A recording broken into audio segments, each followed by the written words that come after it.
Hello lovelies, welcome back. I have a different background right now. I am sitting by my desk, but I'm still in my room, and today is October 31st, which marks me being on YouTube officially a full year. I have officially been on YouTube for a full year. First video was back October 31st, 2024, which is crazy to think about. I thought I would just share my thoughts and kind of like vlog and ramble about where I'm at right now and just do a year in review. I did a little bit of a year in review, or at least how I felt up until that point about creating content back in April, I want to say, or early May. But I thought that I would do it again since it's actually officially been a year.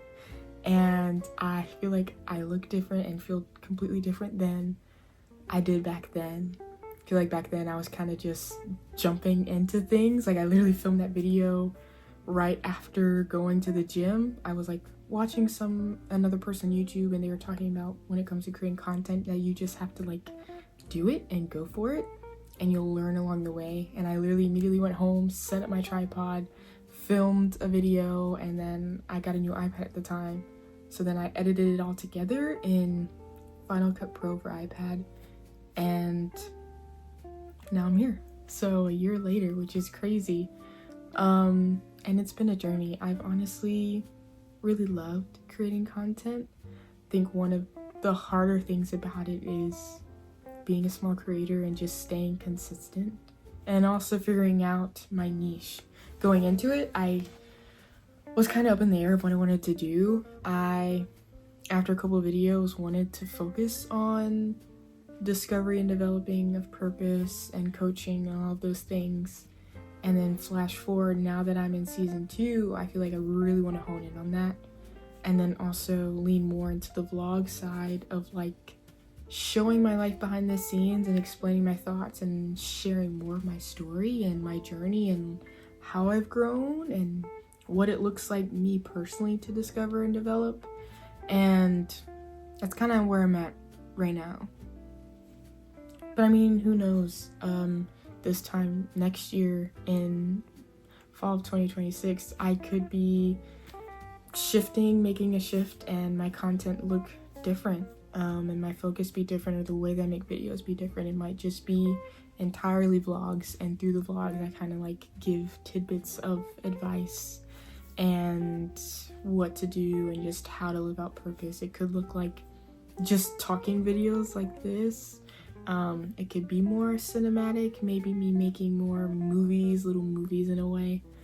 But whatever it is, I know that I still have so much to learn and experience, and creating content is honestly just a lot of fun. I think one of the biggest things I learned through all of this is just consistency. Like, it's not something that you get immediate reward from. Every now and again you might have those people who can like come up with this great concept or put this single idea out there, whether it be YouTube or TikTok, and it immediately gets a bunch of views and they have traction. But it takes consistency. It's a slow journey and a slow build. Your audience has to get to know you. You have to get to know your audience. You learn yourself what you like, what kind of videos you like making, what kind of videos you don't like. You learn more about your brand and the image that you want to represent and who you want to be. And you also just grow in confidence. And at the end of the day, it's just really fun to make videos. The process of actually filming and like playing around with lighting and different types of equipment. You learn different things about the editing process too. Something that I learned in editing is I was a film major for 2 years and just never even thought about this or learned about it or heard about this. But you want to make sure that the frame rate that you record and the quality that you record in matches how you record in editing. You want to make sure that it's kind of the same across all the shots that you take. So right now I'm recording in HD 30 frames per second. So my editing timeline needs to be HD. So like, I think it's like 1080p, 30 frames per second. And then if I take any other shots, like do multiple videos and cut them together in post, I need to make sure that all those videos are also HD, 30 frames per second.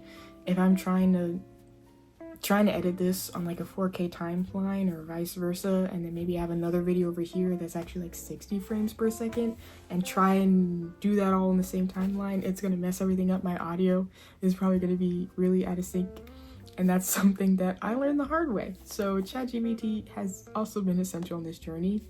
I want to say was the purpose video I did about like why purpose is important.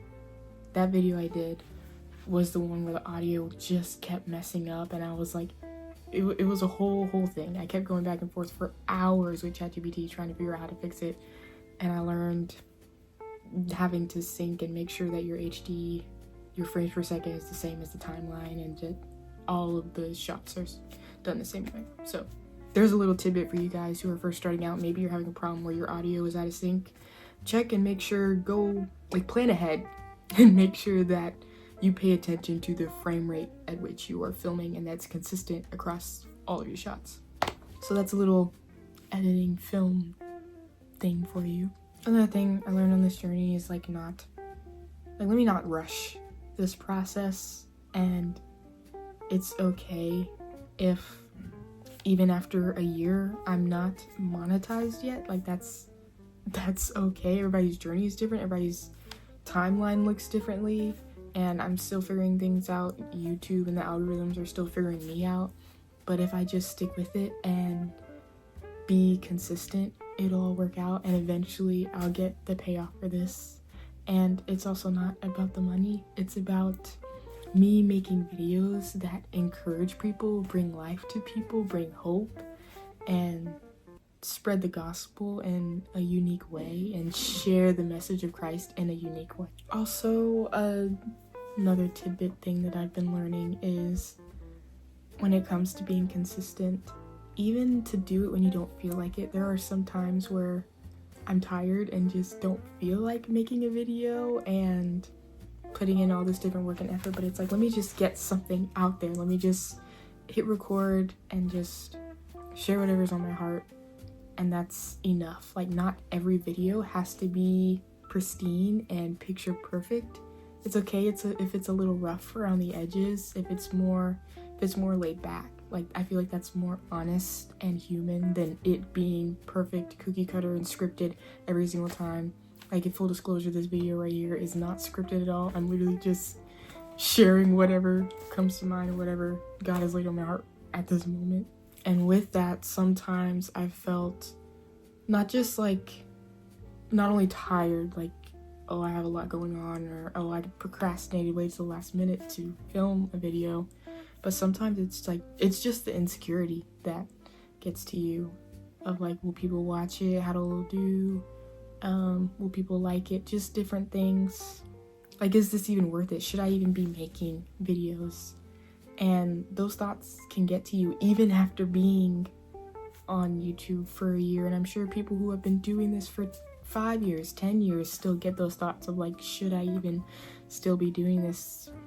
Will this get any views? Will people like this? Will people enjoy this? What am I doing? Like, I'm sure every creator, no matter where they are on the spectrum or timeline or how long they've been creating, has those thoughts and has those battles and struggles with insecurity. But I just have to remember and go back to, no, like, this is fun, this is what I'm called to do, and even if it's just for a season, like, that's okay. Let me just do it. Let me just try something new and learn along the way, and it'll be so worth it. And even if after 3 years or something like that I'm still not monetized, I want to do it in a way that I look back on this season and don't regret making this channel and filming these videos.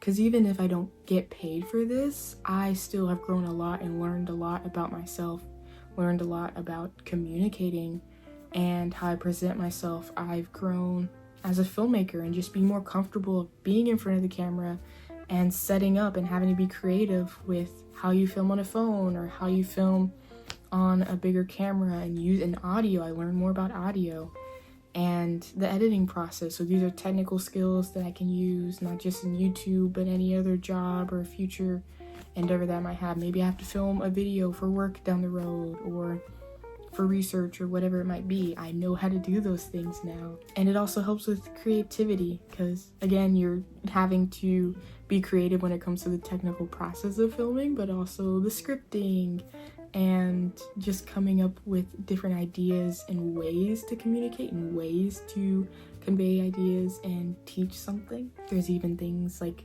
thumbnails and all this different stuff that you learn about that's not really, they don't hear a whole lot about when it comes to YouTube and making videos. So to anybody else who's out there who maybe you haven't started yet and are still on the fence of, okay, do I want to do this? Do I want to make content? How do I go about it? Like, honestly, just sit down and take your phone out and just record a video. Like, I can't stress enough how much just simply doing it, just getting over that hurdle of actually doing it, no matter how it turns out, like, that is the biggest thing to do. That is what you should do. Just go ahead and record. Because I had been wanting to make videos ever since, even in elementary school. Like, in elementary school, I was making videos. My very first camera, I probably still have it, I could like dig around for it, but it was this small little like hand-held purple camera, like camera recorder kind of thing. And then I want to say my like 11th birthday, or maybe a couple birthdays after, I finally got like a Sony one. It'd be really cool if I could film some videos on it because it looks kind of like old school film type. But I had those two cameras, and I remember making little movies with my friends, making like Lego movies, all this different stuff. I still have footage from those old cameras, but I never like posted anything or shared it beyond me and my friends and maybe my family just making them. And then fast forward to when social media became more prominent, like high school and middle school. I remember in high school, I've always loved movies ever since I was a kid, and even in high school, middle school, I always wanted to be a YouTuber. Like, you see these YouTubers like, oh, they're making these cool funny videos. And I think one time I did like I made some like home videos on iMovie. Like, I recorded my friends in middle school and high school, and like we cut it up together and make little videos and movies. But again, I never posted anything because I was just insecure and just was like, well, I'll just wait, you know? And then again, fast forward, now I'm in college, I'm literally a film major, I'm learning all the technical stuff of film, and still, as a film major, you have to make movies, of course. It's like, I want to say you make 2 practicum movies and then a capstone. At least that's how the program was set up. And I was working on film sets on all these different positions and things. I worked on like, I want to say like 20 something different student films. And even after all that time, I still was dreading the actual time that it would be for me to make my own movie. Like, working on somebody else's movie, doing some little video behind the scenes that never gets posted, nobody sees. I could do that all day and I loved it. But the idea of actually writing a script, coming up with my own idea, making my own film, and then sharing it with other people and posting it online or in the film program, showing it at a festival, that stuff, like, it scared me a little bit. I felt anxious about it and insecure about my ideas and how it'd be, because I was so wrapped up in the process and it being perfect and not wanting to fail. Like, those things were in my mind that I was like, okay, let me just not even do it. And now I'm not at that school anymore. Now I'm a different major and stuff, but here I am making these videos. So to anybody else who is feeling insecure, but this desire to make movies and videos has always been on your heart, I can't stress enough, like, just go and do it. Because even if nothing big comes from it, like, even if your film doesn't make it to this big festival or get these awards, even if after so many videos you don't get monetized or don't get as many likes or these subscribers or whatever it might be, or views, it'll still be worth it because you'll learn more about creativity, the technical side of things, but most importantly, you'll learn more about yourself. Like, these are skills that translate to other facets of life. So that's my little ramble and just sharing where I am and where I've come from and or I hope to go. I hope that you guys continue to enjoy these videos and that I keep making videos just for the fun of it, just to share my story and where I'm at and the things that I've learned. I would love for this channel to grow, and it'd be cool for this to be a full-time job of like me being able to just share my life adventures and lessons and show you guys what it looks like to live a life of purpose, because there's so much more to life than just the day-to-day life, than just your job and like making money or just doing the mundane task. And there's also so much more to life as a Christian than just simply going to heaven. Like, I feel like as Christians we kind of focus on that of like, okay, I'm saved, and like that's it. I just go through life, go do my job, do my work, get this degree, whatever it is, and then that's it. And Christ didn't die for that, for not just us going to heaven, but in the here and now we get to have abundant life with him. We get to experience joy, we get to live a life that is full and be content. And there's so much, it's an adventure. There's so many fun things and adventurous things, joyful things that we can do here and now, that we can do in the day-to-day. We can live a life of purpose, a life that is fulfilling, and a life that you can look back on and feel like you've lived and feel content in it. So that's all I have for you guys. Hope you enjoyed this video. Comment down below what you think. Comment down below what other videos and what other things you'd want to learn more about when it comes to purpose and life. Or maybe there's something that I brought up about my own life that you'd want to learn more about or want me to talk more about, or anything else behind the scenes that you want to learn more about. Just let me know. Comment down below, and I'll see you guys in the next one. Bye, lovelies.